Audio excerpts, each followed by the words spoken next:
Hello everybody, it's Henry Weederman. I'm working on a Stihl 034 and I'm getting ready to install the crank with the bearing on it. So I already put the bearing on the crank. Some people put the bearings in it and then put the crank into the bearing. This time I've done it bearing on the crank and then into the casing. So what I'm going to do is I'm going to heat this up.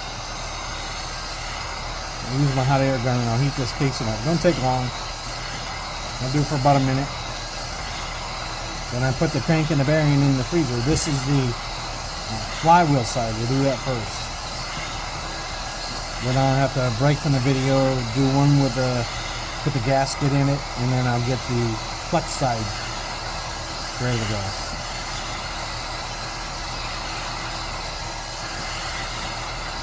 I don't use a torch, I use an air gun, a hot air gun. Heats up quicker. I mean, this thing will get nice and I can already feel it coming to the casing. So you know you got it nice and hot. I just want to make sure I'll put it on the end here so that we see the bearing in the crank. And those are frozen so they're shrunk, so it should slide right in.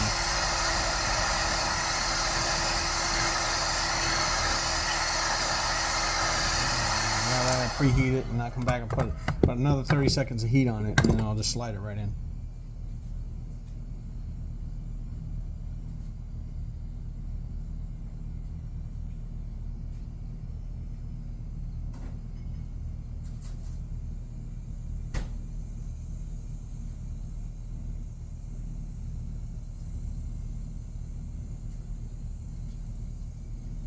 Okay, I'm back with the crank and the bearing. Just do about another 30 seconds of heat on this.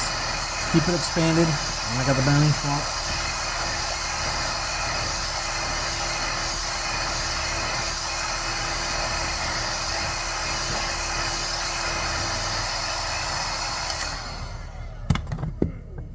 Okay. And I'll give it a little bit of tap with my nylon hammer.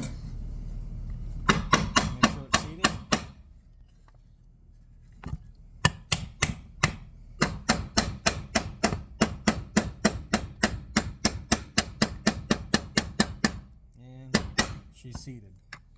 That's it. She's seated. There you go. That quick. Then you'll put this, and notice I got the seal cup on the out of the clutch side. And there she is. She's in, and she's nice. I prefer this way because I've had less issues of trying to recenter the crank when I go to do the cylinder. And she looks dead on it now. So there you go. That simple. My nylon hammer. Boom. Didn't have to do a lot of force and don't hurt the bearing. Alright, Henry Weederman out. That's a Stihl 034. Installing the crank and bearing into the casing on the clutch side.